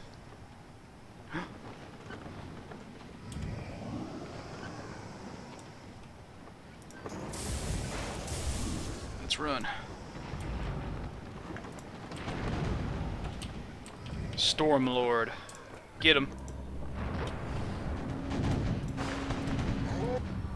Huh?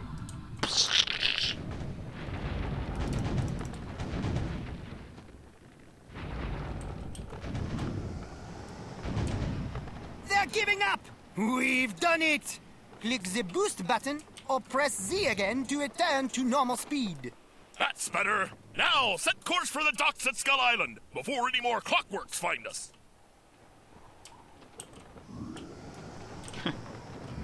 Oh, now I get why they call it Skull Island.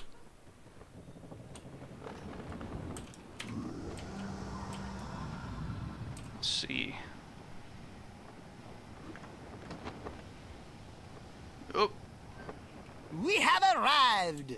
Press X to make port. We haven't arrived. What are you talking about? Oof.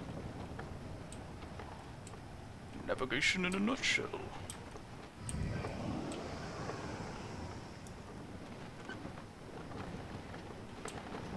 Alright. There's the port.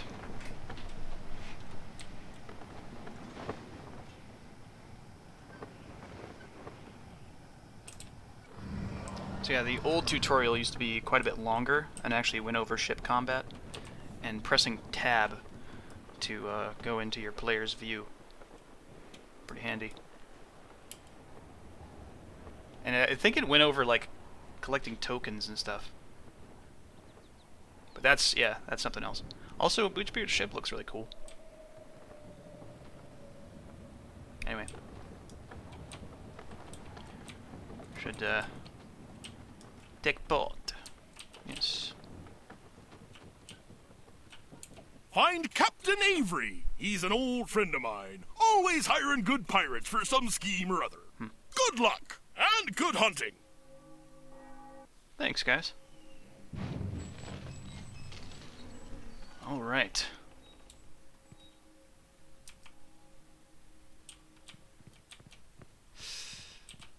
You there. I have something important to discuss with you. Do you now?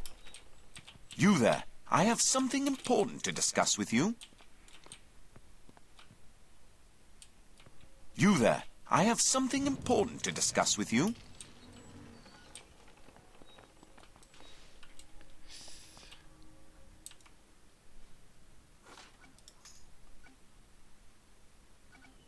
Tutorial tips. Help pages. I think that that opens up a web page. Options. Here we go. Guess I can go over these a little bit.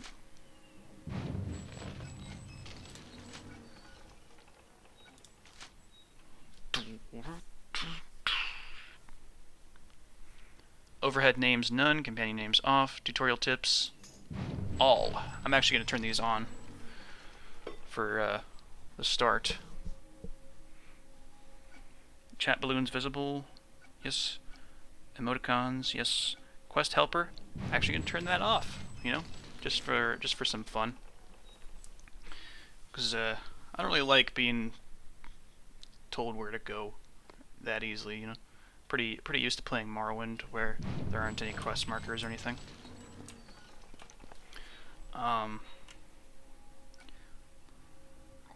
But you know, if it's too annoying, I'll probably turn it back on. You can use your map to help you get around. Place names off. Weapon notifications off. Automate companions. I'll leave that on for now. I'll definitely turn that off, because that's not really good. Restart tasks. No. Combat unit selection. I'm actually going to play on random this time around for some fun. Fast combat. Most of the time you want to have that on, but for the beginning, and I think for a lot of the story, I'm going to have it off, just to kind of enjoy the animations, I guess. Is that another player? Yo, Alexander Kidd, what's up?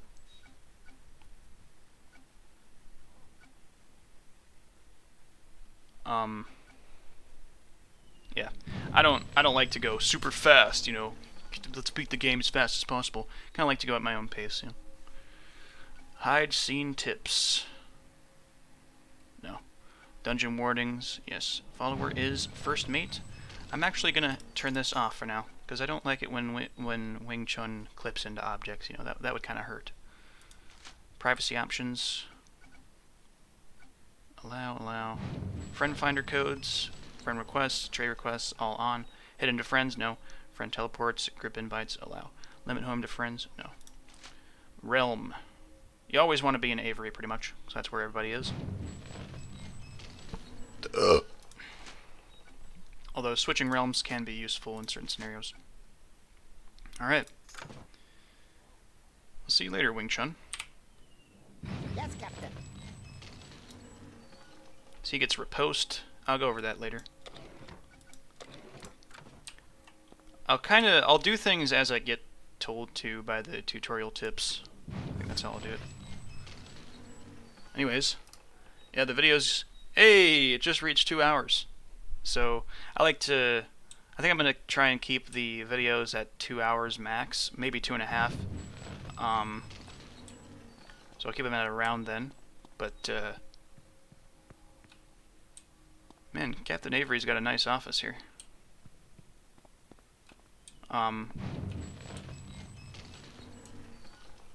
Because I don't want it to be like It's crazy long. Because I think 2 hours. I mean, it's still really long for a gameplay video. Like, a lot of gameplay videos are like around 15 minutes or so. But I think anything longer than 2.5 is, going into crazy territory. And, since it's like an uncut, unedited gameplay video, because I can't be bothered, I think that's a fair length. Also, I'm not going to show literally every part of the gameplay, although I think I might stream it. Oh, I think I can try and figure that out. I might stream it, so that like when I'm farming or grinding, I'll be streaming and then have that as like an unlisted VOD on my channel. So there's like, I don't know, proof or whatever, that I'm not just like using cheat engine or whatever. But yeah, for the actual playthrough, I'm not going to be recording literally every moment of gameplay, because I think that would just be boring.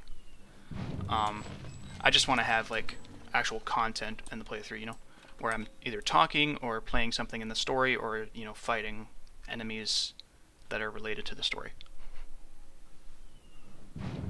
So there's that. Also, yeah, something that I might touch on is this, the crown shop. So this is a very controversial thing. King's Isle has a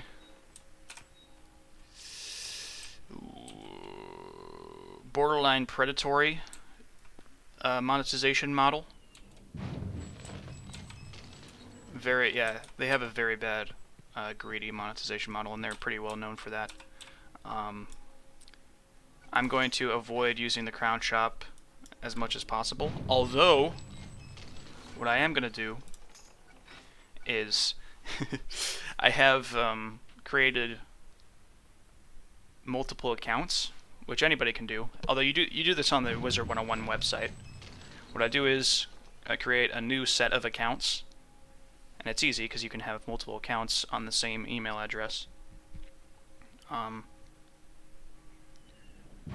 Or, you can create as many accounts as you want. And I just do the trivia that you can do on each account. So, by doing trivia, most people know this, you can earn crowns by doing the trivia on the Wizard101 website. You earn 10 crowns per trivia you do. And you can do that 10 times a day. Now, it's like, oh, it's just 100 crowns a day, just 100 crowns a day per account. That's not very much. But, I don't know, that adds up quite a bit, especially if you're doing it on multiple accounts. But the thing is, I'm not actually like thinking through the trivia. I use a Chrome extension called Ambrose, and you can find that on Reddit. What it does is it just highlights the correct answer for the trivia, which is completely fair and aligns with the terms of use for the game. There have previously been Chrome extensions that literally just do the trivia for you, but that has been banned. I think it was taken off the Chrome Web Store, and I don't know if anybody got banned for using that, but yeah, that is against terms of use. This one, as far as I know, is completely fine to use. It's been around for quite a bit, and yeah, it just highlights the answer for you. So what I do is I have you can't, if you're on the same browser, you can't have multiple trivias going on at once. What you can do is I have it open on Chrome Incognito, Microsoft Edge, and then Microsoft Edge in private. And I have each of those in the four corners, and I'm signed into a different account on each browser, doing multiple trivia, doing 4 trivias at the same time. And it just goes really fast, so you're basically getting 40 crowns per, like, around a minute or so. And then in about 10-15 minutes you can get 4 accounts done, and that's 400 crowns. And it's technically just 100 crowns, right? Because you're getting trivia crowns, non-transferable crowns, by the way. You can't transfer trivia crowns to different accounts. So what you do is you sign in on that account. You actually play the game on that account that you did the trivia on, and you gift your main character a something. This can be pretty much everything. Unfortunately, you can't gift companions. I would really like to do that. Because I like collecting companions. I think you can gift pretty much everything, actually. But there are certain things that you can't. The main thing that you gift, though, is packs. Because, think this. You get 100 crowns per day if you're doing the trivia daily. Although, okay, technically you can't do the trivia daily, because the trivia, it has a 24-hour cooldown before you can do it again. So you have to wait 24 hours after doing the trivia. Which means that you can't really do it daily, because you do it, let's say, at 8 a.m., and then you have to wait until 8 a.m., unless you're doing it at literally exactly 8 a.m. Okay, well, no, you have to wait until 8 a.m. the next day, and then by then you'll be done by like 8:15, and then you'll have to do it at 8:15, and then it'll just keep moving. You know, it'll keep going later and later, so eventually you have to like skip a day if you want to get it at an actual scheduled time. So, yeah, you can't do it perfectly daily. Anyways, you get 100 crowns a day per account. So if I'm doing this on 4 accounts, I'll probably do it on more, actually. More! I have my main account family, which is what this is on. And I'll be honest, I actually have a lot of crowns on it. But, as you can see, I only have 10,000. On this account, I'm going to be running on a budget. So, and I'm going to be buying areas as I play. But yeah, I'm going to use about, like, probably 8 accounts, since, you know, I can do it 4 times on you know, I can have the trivia open in 4 corners and do that for 10-15 minutes, and then do it again. What I'm going to do is, I'm going to do the trivia while I'm actually playing. So, like, if I'm grinding or whatever, if I'm farming, trying to get some badges or whatever, that's what I'll be doing. I'll be doing the trivia in the background. So, anyways, what I was getting at, 100 crowns per day per account. That means if you wait 4 days, which is 400 crowns, you get a pack. So you get, every 4 days, you get a pack per account you're doing that on. So technically you can get packs. Now, I think I'm going to have a rule where I won't rely on any crowns gear. Like, I won't, like, actually use it. So there are some weapons that you can get for crowns. Or, I'm kind of iffy on companions, to be honest, because I kind of want to buy some companions in the future just because it's fun. They're fun to have. None of them are really necessary, though. Besides, there's this one named Exeter, who's, like, extremely good in PvP. And there are a couple of other really cool ones. Like, At your command. I wouldn't mind buying this guy because he looks really cool, and he has awesome animations. I'm a little iffy on companions. I think if they're ever on sale, that's when I would actually buy them. But I won't, like, use them drastically, you know? Like, I wouldn't constantly use Crown's companions because I think that's a little bit unfair. Also, I think I might wait a bit to get a mount. But they are really handy to have. Anyways, the pack that I would kind of rely on a little bit is this one, the Pirate Nightmare Booster Pack. This one drops insanely overpowered items, not gear, but items. It can drop 2 housing items. One is called All That and a Muda, and it's a housing item that sells for literally max gold. So you have to have 0 gold in order to sell it, but it gives you max gold, which is insanely OP. And then it has It also can give you an item called the Skull Safe, which can sell for 3,000 scrip, which is another type of currency that's a lot rarer and harder to get. So it's really powerful. So I would probably be buying from this pack. I won't like rely on it too much, but if I need gold for like hatching, I definitely or not hatching, morphing. I definitely use this. And I definitely want to get some script early to get those to get some, you know, cool gear from. Well, I won't talk about it. I kind of want one of the companions from this one actually. There's but they're really rare. Although this is the super one, so 3 times higher chance. So the chance normally is probably like 1% or lower, and then 3 times is just 3%, so it's still really low. But I won't like really over rely.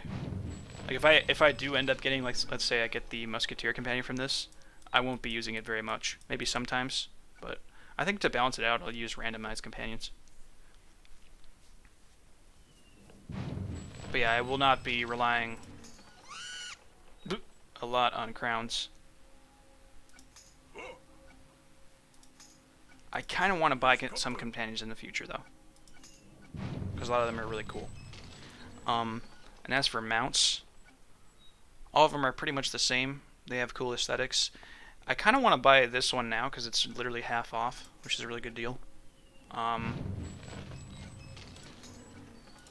But I'm a little iffy on that because you can just pay some gold to get a rented mount that's just as fast.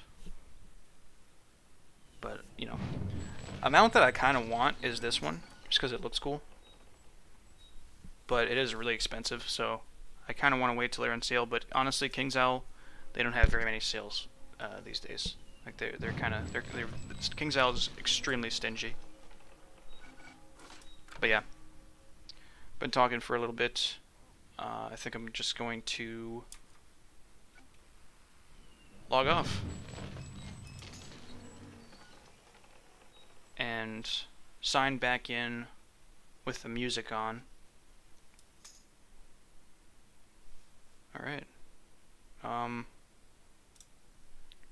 That's pretty much it for this recording. I'll be back and I'll continue the story. And yeah, that's the tutorial. I'll be talking more and more about the game and my history with it. But I think I pretty much talked about what I want to. Yeah. I'll see you. Thank you.